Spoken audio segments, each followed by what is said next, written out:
This is Progress Canada, presented by Lightbulb Narrative. Today we're joined by Amber Bennett, Executive Director of Re.Climate, the Centre for Climate Communication and Engagement at Carleton University. Thanks so much for joining me. Yeah, well, thank you for having me. Happy to be here.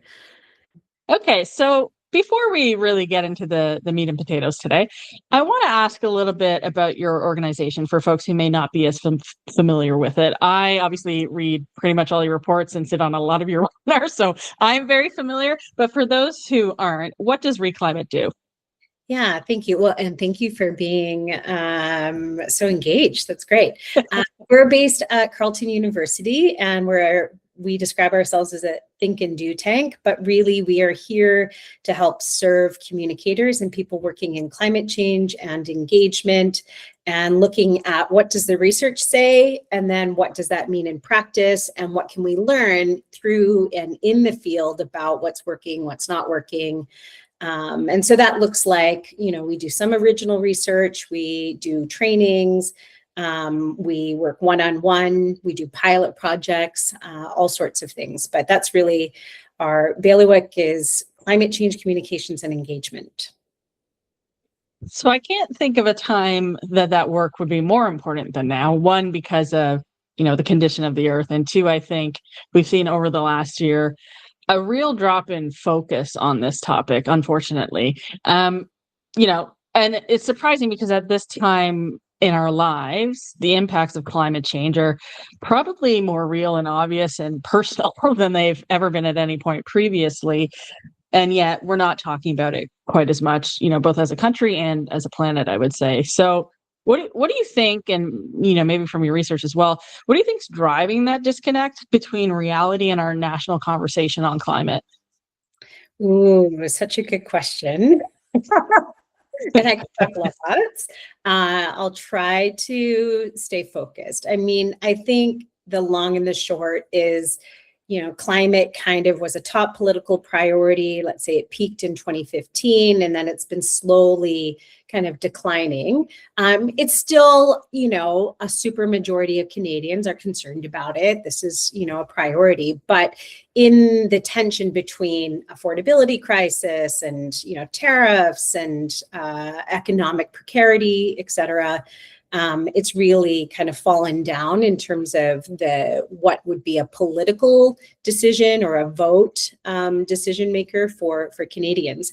And so, because the people who are talking about this and leading this conversation are politicians, for the most part, they're responding to what voters want. And so the focus has been on other issues than climate. But what I would say is, it's still a really, the majority of Canadians, we have some research that just came out of the field, 75% would say that they are worried about climate change, that they do worry about climate change, they think about it, and they are worried about the impact on future generations.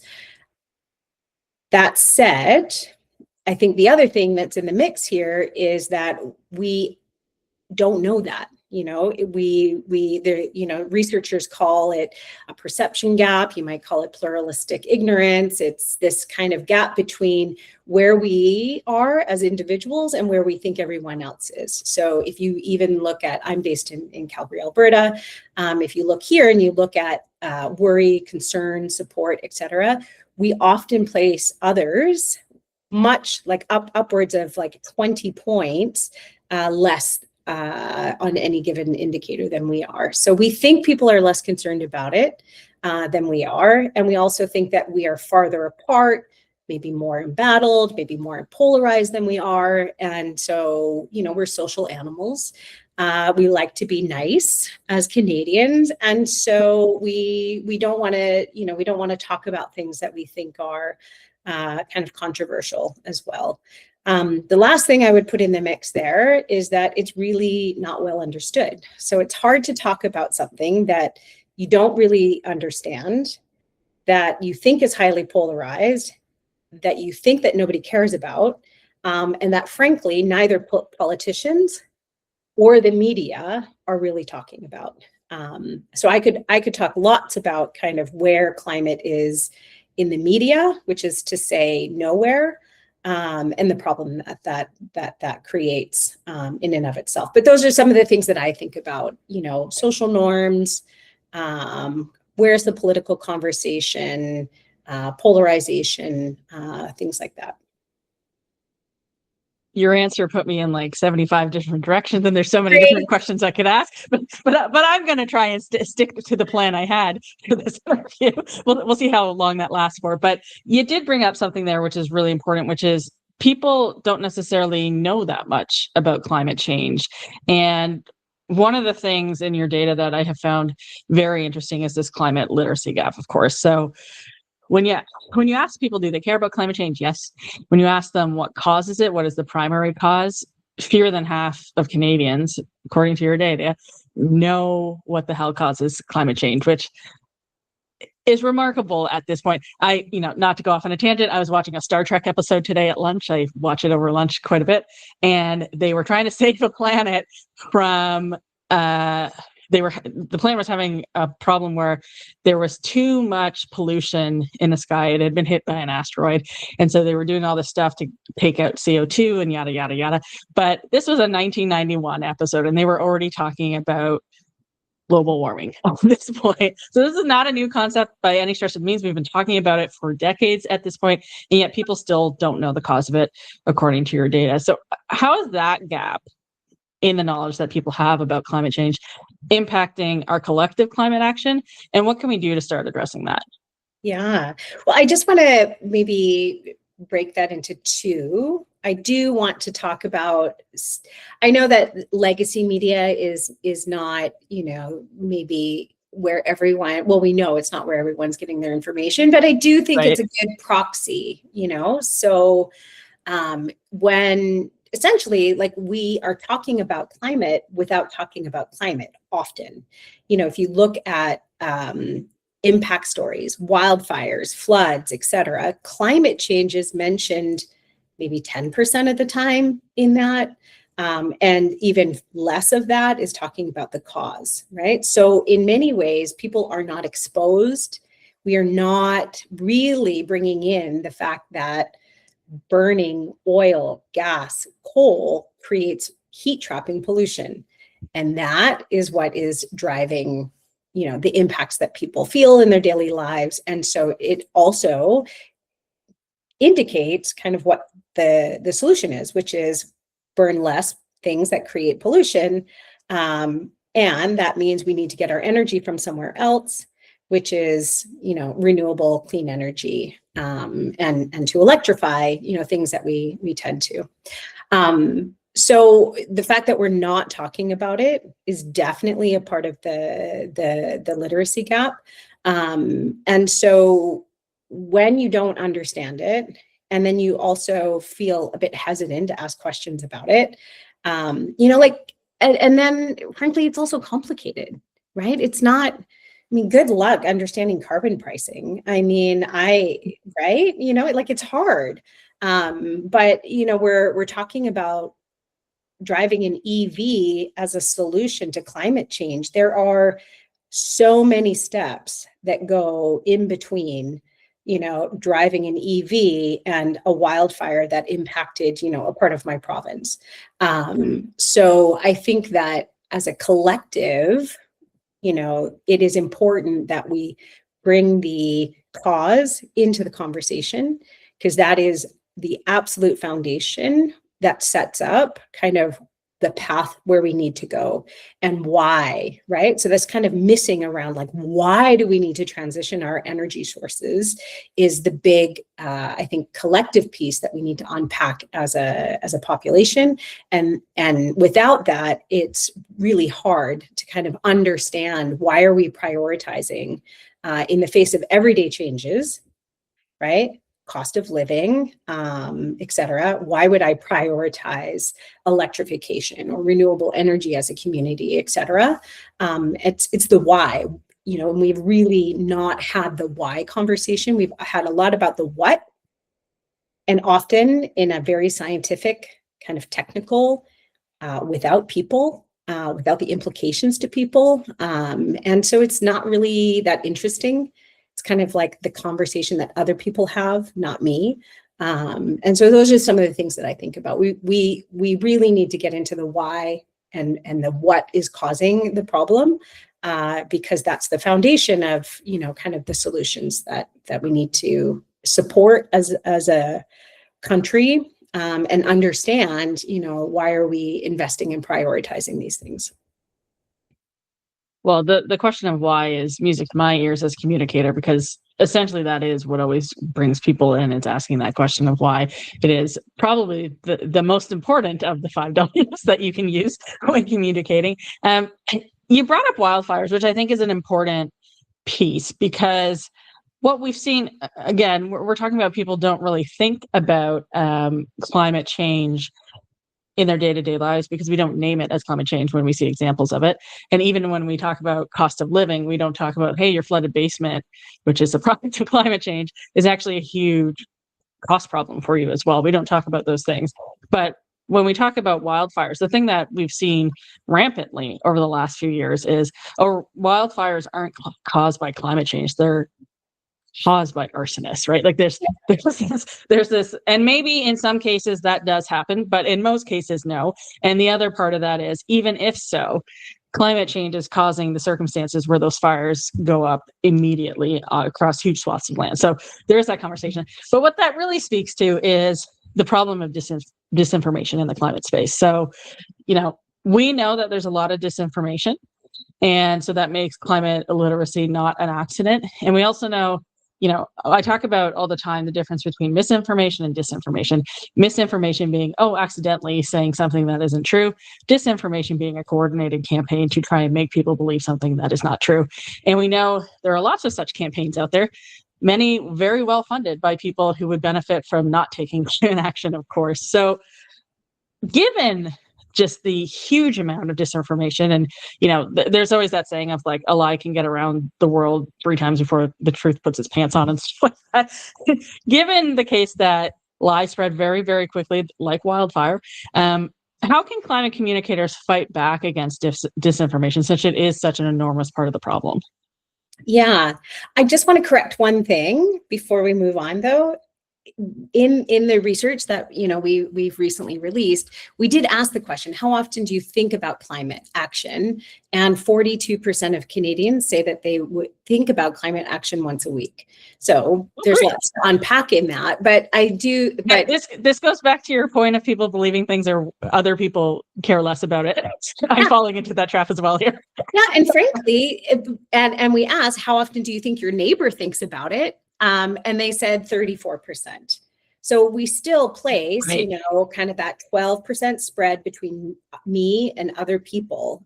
So we, I think we, a key part of the job ahead for communicators is really normalizing and naming how worried people are, how much they're thinking about it, how much they want, politicians to act, et cetera. And so, and then addressing that literacy gap. So, I think around the disinformation piece, to me, there's 2 parts. 3 parts, really. 1, we're not like the people who are acting on this file, largely institutions, they have really failed to adapt to the way that information and influence now flow. We're not breaking through. The days that, municipalities think that they're posting something on their, social media feed, and that's, going to get out to people, or have a press conference, and then, people are going to get the info, like that time and way of, communicating is kind of over. So there's a piece, I think, around needing good quality information, actually breaking through and getting to audiences. No one's figured that out. Like, that's the question of our time, is how do you compete in the attention economy?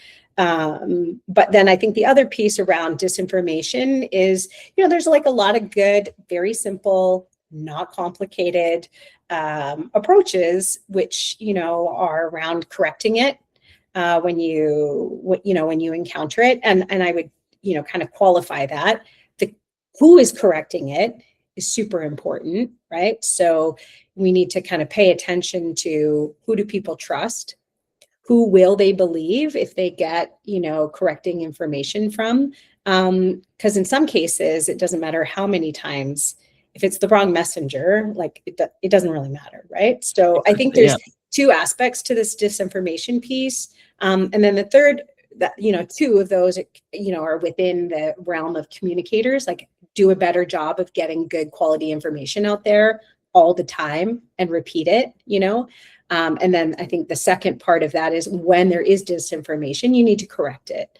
And there are different strategies and approaches to that, but kind of simply. And then the third part is, it's a system thing, right? It's like algorithms are determining kind of what information, do we even know what is being spread and by whom?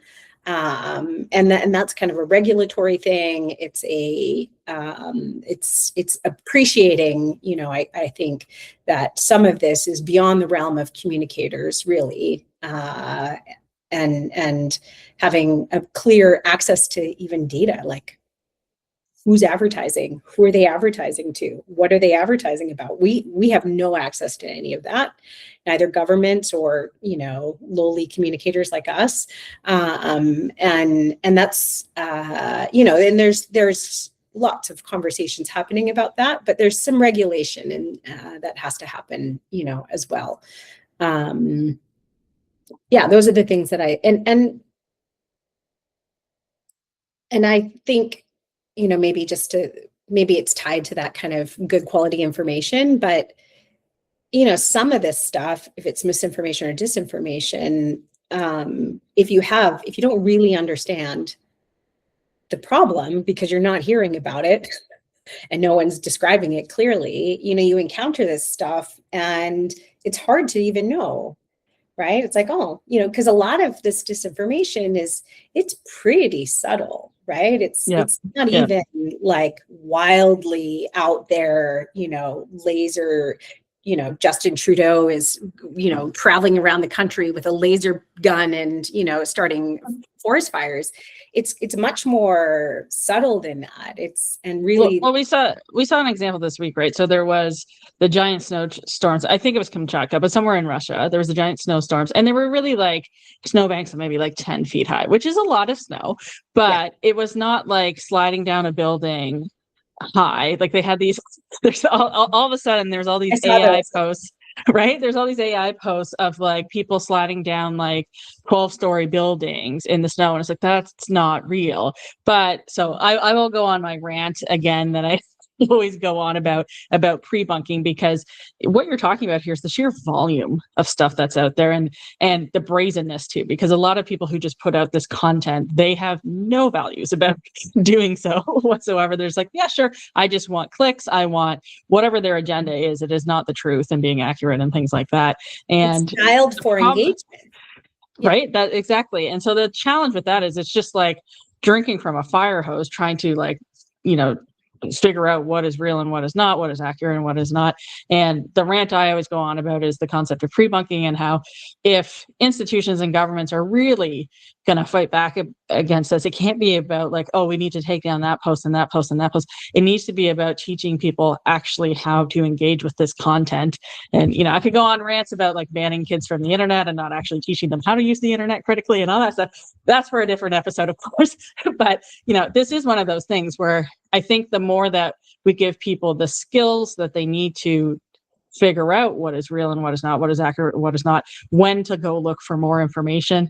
Like there was something this week about how, at Davos, that France and Ukraine had set a trap for the US with like disseminating information to Russia and yada. I couldn't find any like accurate reporting on it. Maybe it did happen, maybe it didn't. But like, again, having that impulse in your head of like, I should go look up more about this, as opposed to just posting it and things like that. So, just to stay here for a second, like Canadians are concerned. They don't want to be duped, right? They are concerned about misinformation and disinformation. They want to feel like, they have accurate information. And there are still local governments, for example, are still really trusted places where people feel like, oh yeah, they, because it's small enough, there's enough relationship, it's localized, and there's a trustful relationship there. Right. And so I think that if folks are, interested in the misinformation, disinformation, pre-bunking is, a part of it. Truth sandwich is like another approach, Yes, literacy is another approach. So there's different approaches, but I think, understanding that, this kind of information is now gamed for engagement, and it's a big ask to imagine that someone is going to go and actually fact check what they're encountering. for sure. Like I think realizing that, you need a highly engaged person who's going to go and fact check their information that they're encountering. So we need it all. Like there's a number of strategies, and groups need to For be sure. involved in all of those. Yeah.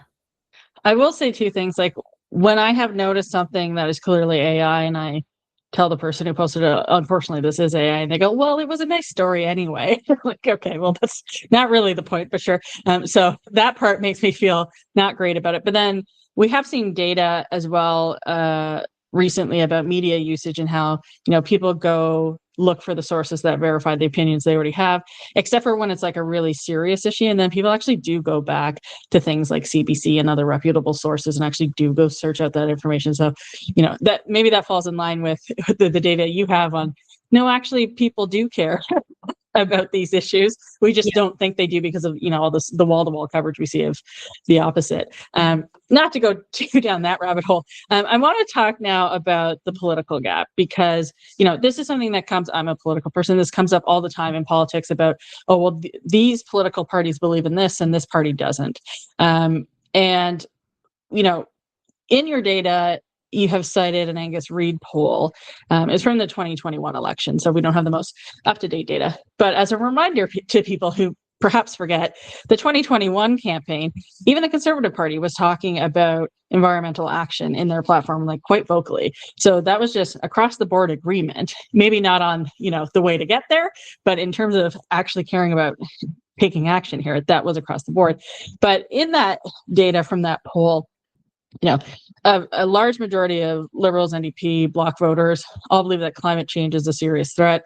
And then that poll also showed that only 19% of Conservative voters agreed, which is obviously a challenge because we want everybody to be able to come along on this journey. So how can climate communicators find ways to reach out to more voters in all parties so that the threat of climate change is something that we can all care about and take action on? Yeah. I mean, I think the trend is correct in saying, conservative voters tend to have, lower belief that it's a serious threat, lower support for energy transition, et cetera, et cetera. But still, there's a super majority of conservatives that would still say they are concerned and worried about climate. So that's still, like, even though it's lower, you still get high levels of concern amongst conservatives. What can we do about it? I mean, I think that, look, it's a part of the culture wars. We're not clawing that back. I think that cat has at least, the degree to, in the next, few years and kind of where we're at. Although some people would argue there's not a lot of daylight between a conservative politician and our current prime minister. I may be one of those people, but yeah, right. I mean, and great, like, so be it. But, I think that if we can start kind of moving this conversation from the moral, this is what I think. I think that we need to get into the material conversation. yes. Right. So moving it from the moral into the material is one way. And you know what? There's very, very high alignment and agreement, except for a very tiny portion of the population around renewable energy. So, I think that we need to move this conversation into what is the material, jobs, economic opportunity, what are we practically doing, and know that there's a there's a high level of concern about climate action or climate change. It is kind of a part of the culture war, is fine. But there's also a huge amount of alignment around renewable energy and building out, renewable energy. So let's talk about the things where there is, alignment. Let's, conservatives, what they don't like are attacking or like picking on the oil and gas industry. Fine enough. So appreciate who they are, what they value, and what the conversation that they want to have. And so to me, that's kind of moving it from this, we need to do it because there's a moral that's effective. It's more effective for, other kinds of audiences. And let's talk about the thing that, there's a lot of alignment around, which is, building out renewable. Well, this is something I always come back to, like when I'm advising clients or whatever, like when you really need to figure out what the motivation of your audience is. And again, we're not a monolith as a country. And I have found with conservative voters, it's not that they don't care about these issues. They just don't like the way that it's being framed. Like it doesn't speak to the things they care about. But there are so many conservatives that I've, encountered in my life who deeply care about the environment and preserving nature is actually a conservative value. It is literally the root of the word conservation. So, they do care about these issues. And, you're talking about the material side, saving money on things, that is obviously a conservative value. So again, it comes back to actually speaking to where people are coming from and, not trying to make them engage with something that isn't suited for them in the first place in terms of your messaging. Yeah, 100%. And, you might be familiar given some of the work, yes. If you're reading the work that we do, but, when we did a segmentation of Canadians and kind of looked at them based on what do they care about, where are they, and where does climate fit into that? This kind of segment popped up, and we call them the civic nationals, right? They are very proud of Canada. They are very concerned about nature and nature conservation, the things that you've been talking about, but they diverge dramatically from progressives on a number of key issues. And so, we've been doing a lot of work of how do we dial in a conversation that doesn't need to also include all of these other progressive issues with it. And so it's, to your point, knowing who you're talking to and tailoring a conversation that doesn't require them to, accept or engage with a whole bunch of issues that it's not really their thing, right? But we could definitely have a conversation with them about nature conservation, about climate action, about, building, jobs and security for the long term in Canada. There's a whole, it opens up a whole bunch of things that we can talk about. Yeah. The other thing I would say about people is that by nature, we are very cognitively dissonant. we tend to think like, oh, these people have these values, so they're just across the board about that. And, in my experience in politics, that is not the case. If you talk to someone long enough, you will find it very interesting where their viewpoints go on different issues. And it's never what you expect based on, making assumptions on a couple different issues. So I think that's important too. And I think we're seeing this, the next question I'm going to ask about is the gender gap. So we make a lot of assumptions about male and female voters. And, sometimes they can be accurate, sometimes they're not. But we do see a bit of a gap on climate as well between the genders. So you had, I'd seen in the data that there was, I think it was a 2024 poll on the fact that while a majority of men and women are worried about climate change, there's still a 13% gap between men and women on this issue. And I think most of our listeners would probably guess that it's women who tend to be more concerned. But one, that's a sizable gap, but it's perhaps not as big as some people might think based on, the gender gap we have seen in polling on a number of different issues in elections over the last few years. But it does speak to the fact that, again, we may need to tweak messaging depending on who we're giving it to. So what can climate communicators do to reach more men on this topic? Yeah, great question. I mean, I think in part, how do you reach men? Like part of this Also is that. how are you reaching them? Not Exactly. even like, we focus a lot on the message and the messenger, but I think a key question in this time is how are you actually reaching them? So going to where men are and spending their time would be super important. And then, I don't, I, I I think it would be very interesting, frankly, to test this a little bit around what would happen if you actually went to spaces in which men are having talking and spending time and spending their attention. That's one part of it. And then what would happen if you figure out how to localize it and tie this to, the place in which we are, or somehow make it relevant to, to what men are concerned about.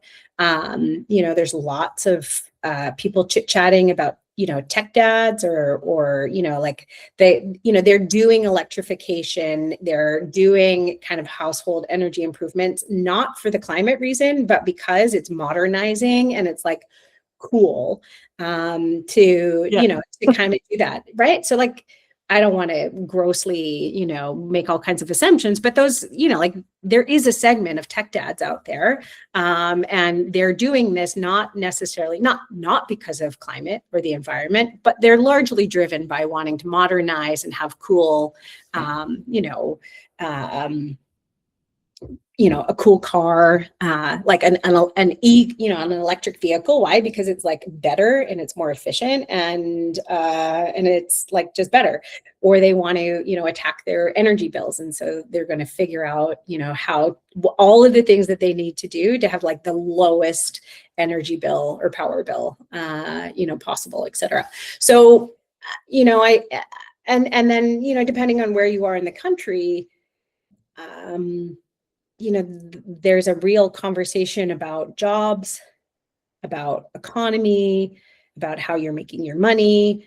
And so, I think that there's a divide around women versus men. And I've spent a lot of time in focus groups with women, and I can tell you that they're very concerned about their kids.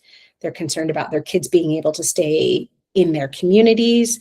They're concerned about, will I have be able to spend time with my grandchildren, or are my children going to have to move away, often like I did, in order to get a job?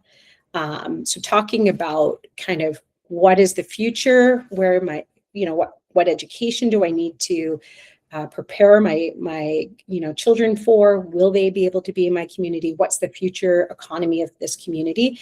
Women are very concerned about that piece. And then I think there's a number of topics for men equally important that's going to have regional differences, right?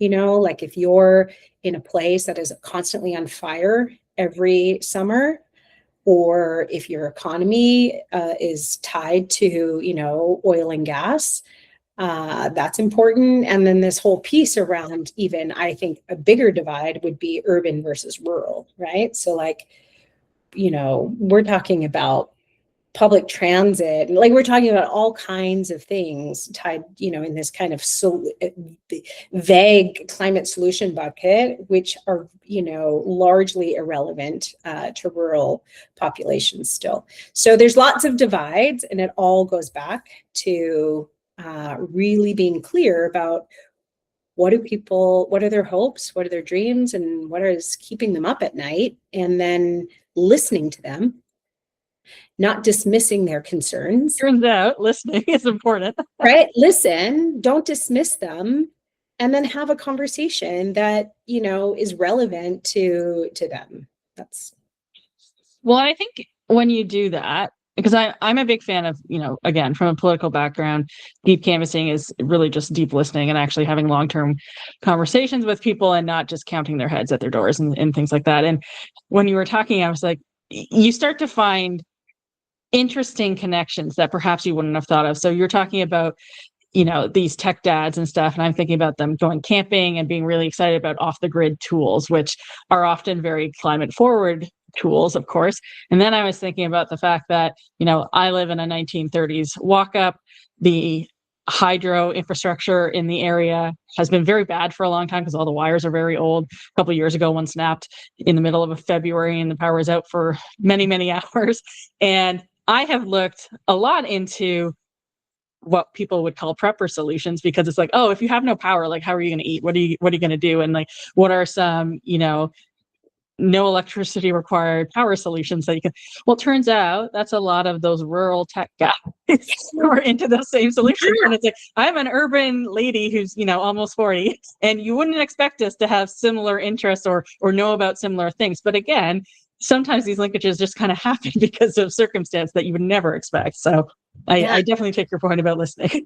I love that part so much. And also, inherent in that is valuing that, different people will have different solutions. And so I think a function of this polarization and the culture war, et cetera, has reduced people down to, it doesn't appreciate that we're complicated, and that we all can have something that we're contributing into this. And so I think about my dad, who was out without power for 12 days in rural Nova Scotia.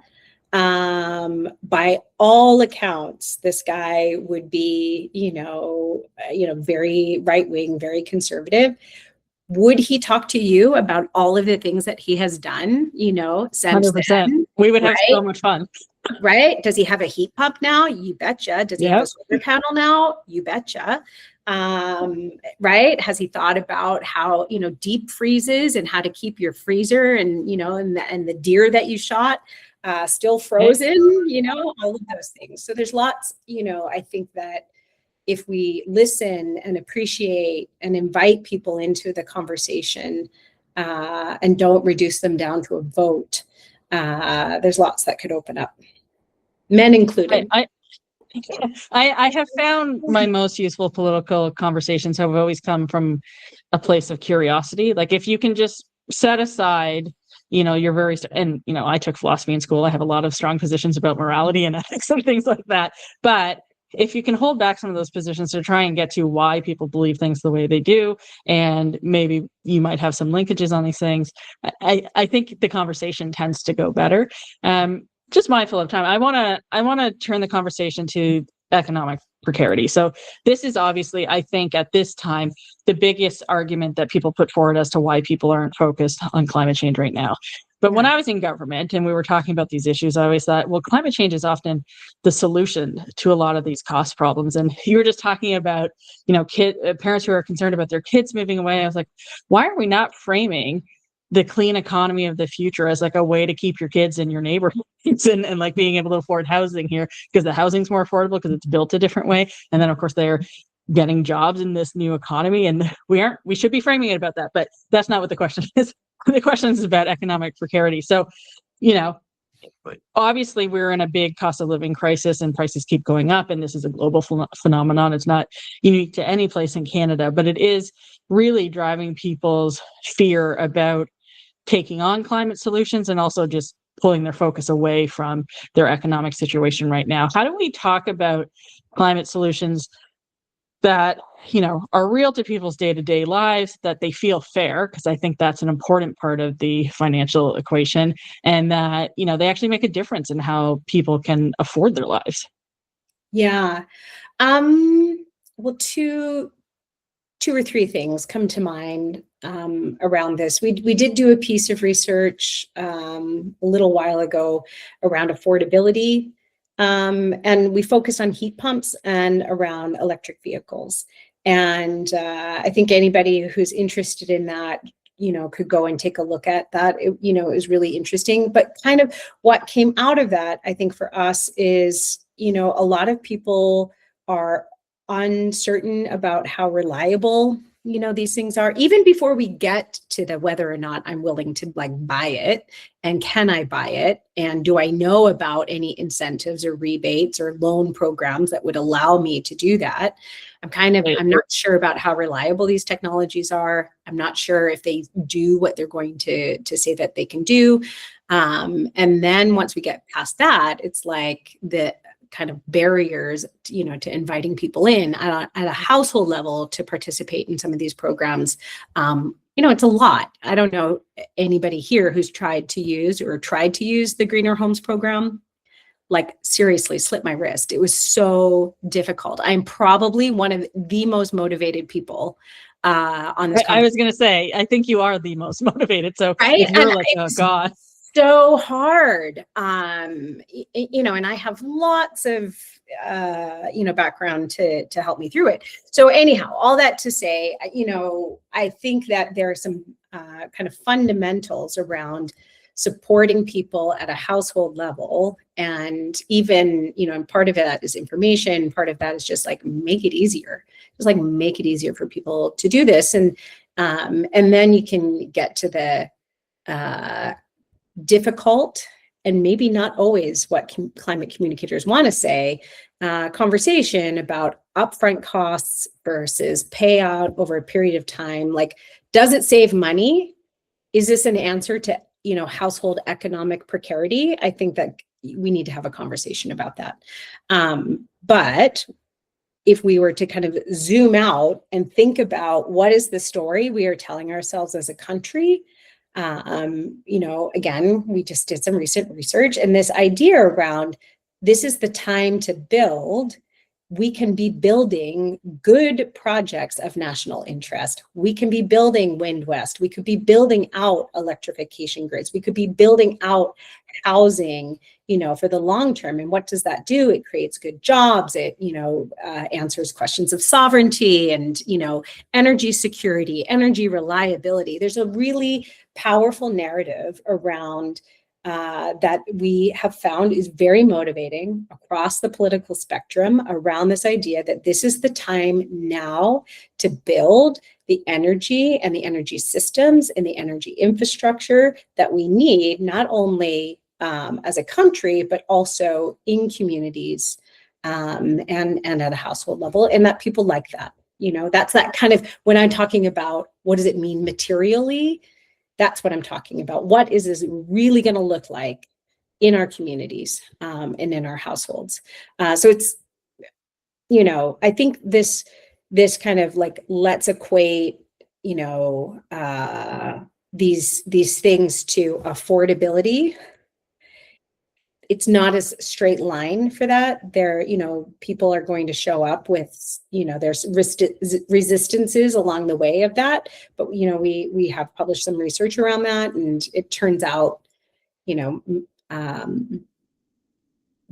are a few key things that we need to answer for people. And then I do think that we are in a moment and in an opportunity right now where the fossil fuels and kind of this idea that we have no choice but to double down on the status quo and conventional energies, in order to stabilize our economy, needs to be challenged. And we need a counter narrative to that. And now is the moment where we need to be, having that conversation. And turns out, Canadians, we did it. We asked, right? And 70% of Canadians are more proud of Canada being a renewable energy superpower than being a fossil fuel superpower. Canadians are behind this. They want the idea of this being a part of our identity, and and there's a very small part that are pulling down that average. When you look at just those kind of the typical people, those conservatives that we talked about earlier, kind of the people who fit in the center, it's at 96%. I mean, I challenge people to find something else that you get 96% agreement, that I would rather be a renewable superpower than to be a fossil fuel. It's waiting there for us to take that and to move it forward and to make it meaningful for people. I always love a 4% stat, because that's basically like the person didn't understand the question and everyone else agrees. Right? That's right. Like when you break it down, that's usually what that means. you've touched on about 47 things that I wanted to talk about there. One was, I think we do have this idea of climate action at the individual level being something only wealthy people can do. And I think one of the answers to that, you were just talking about clean energy project, like investing in national infrastructure in this way actually does improve those costs for the individual, of course. And so that it doesn't become just something that, like latte sipping liberals or whatever, or the painting of that is. Everyone can actually take some of these actions, and that's really, really important. And I think sometimes we frame it too much as like, well, you get an EV. Well, that's not the only way you can contribute to these things, of course. So, and again, those costs are coming down too. But on the infrastructure question, so I think we're at a point where, obviously the sovereignty question is really, really important to Canadians right now. And the response so far from the government has largely been about doubling down on some of these methods that are maybe a bit harmful to climate action in the first place. How can climate communicators make the case for a clean energy transition that actually helps defend Canada's sovereignty? Because you were just talking about, like, if you really want to defend the future of this country, I think you have to invest in the future economy. Right? Like, that just seems to make sense to me, as opposed to, I had the head of the Canadian Federation of Agriculture on earlier this week when we were interviewing, and he had talked about how the canola industry in Canada is bigger than the auto sector and bigger than the oil sector. And when we talk about oil jobs, we don't talk about how many jobs there are and how we could be transitioning those jobs. Because I think people just want jobs, right? Like, it doesn't necessarily have to be in a specific sector. They have pride in their work, of course, and that's important. But at the end of the day, the thing that matters is being able to put food on your table and have pride in your work. And that could be in a different field. And I think we need to be talking more about the transition and how to make sure there are opportunities for those workers and more in the future. Yeah, and as somebody who sits in Calgary, and whose husband works in oil and gas, this is real life, real life for me. And we have failed to answer that question for Albertans. Fundamental failure of leadership is we have failed to have a conversation about where the world is going, how quickly the world is transitioning, and what that means for the people who live here.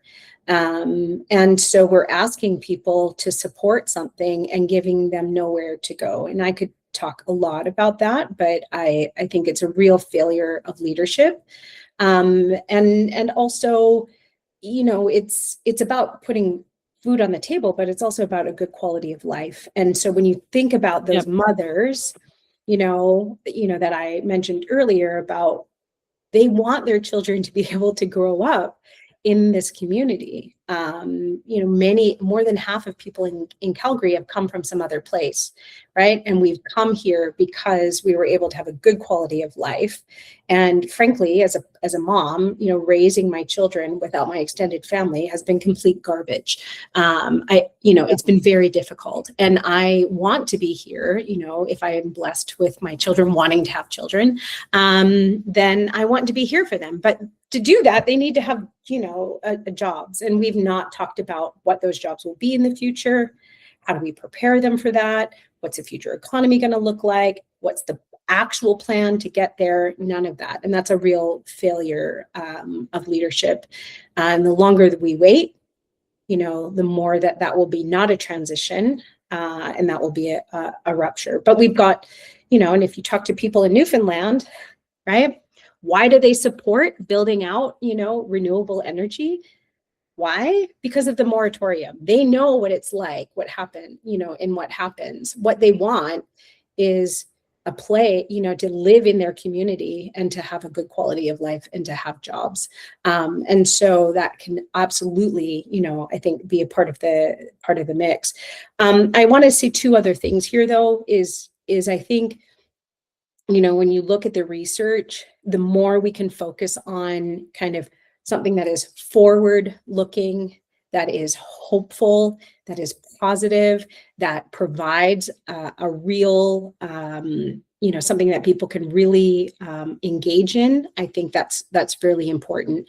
And so that's not to say that there shouldn't be kind of criticisms or, but the way that we've tended to focus on anti-oil and gas is really disengaging for a lot of people. And what they're looking for is something material, that's forward looking, that is going to help them prepare and understand the future that we're moving into. And there's more than enough work to do there. And then the third thing, and I'll stop there, is it is okay to have healthy skepticism, right? People should be curious. We should be open to, criticism.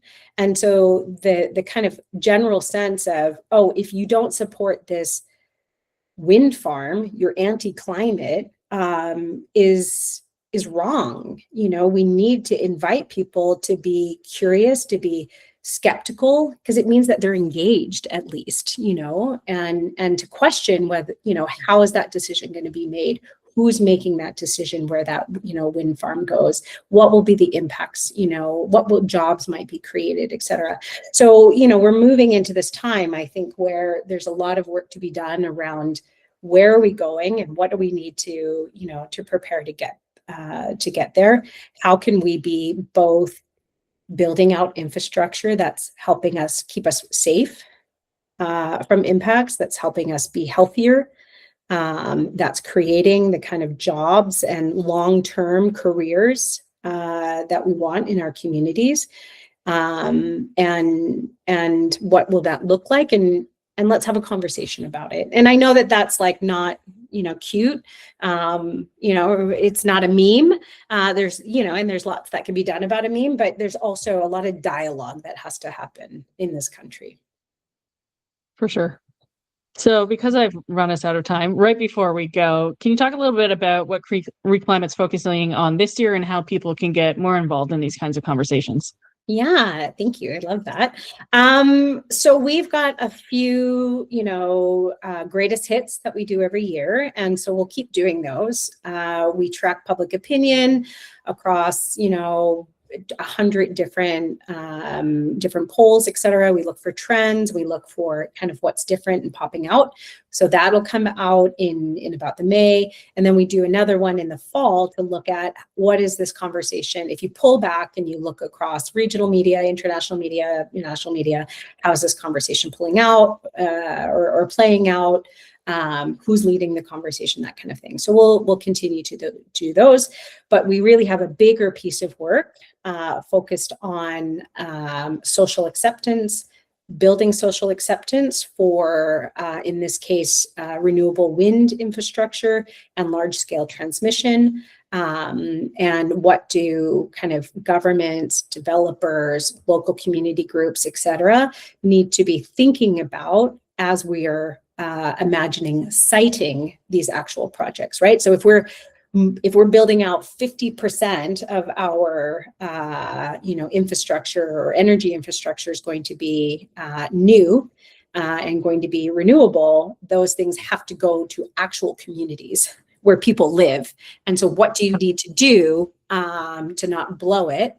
Right? Because once trust is gone, it's very hard to get back. So what do you need to do in order to support that? So we've got quite a bit of work that will be focused on that, that will be of interest to people.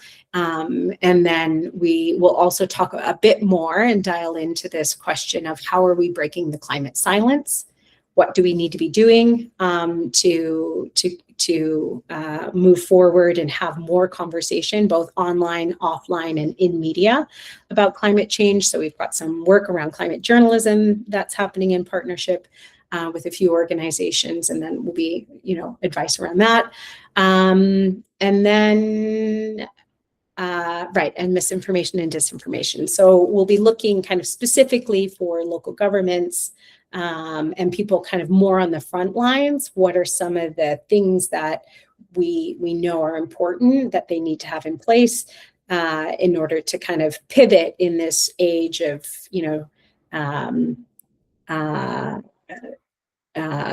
change or fragmented, information in landscape. That's a lot. Well, I was gonna say, you're going to be busy all year long. I will be watching for all of that, of course. Hopefully our listeners will too. Thank you so much for joining me today. Thank you. And I hope that's useful. And for folks, if you're interested, they can find us at reclimate.ca. You've been listening to Progress Canada, presented by Lightbulb Narrative, a Canadian-owned company specializing in strategic communications, narrative development, and content creation. Our music today was composed by Elliot Middleton. If you enjoyed today's episode, please consider subscribing to access future episodes the moment they drop. Thanks for listening.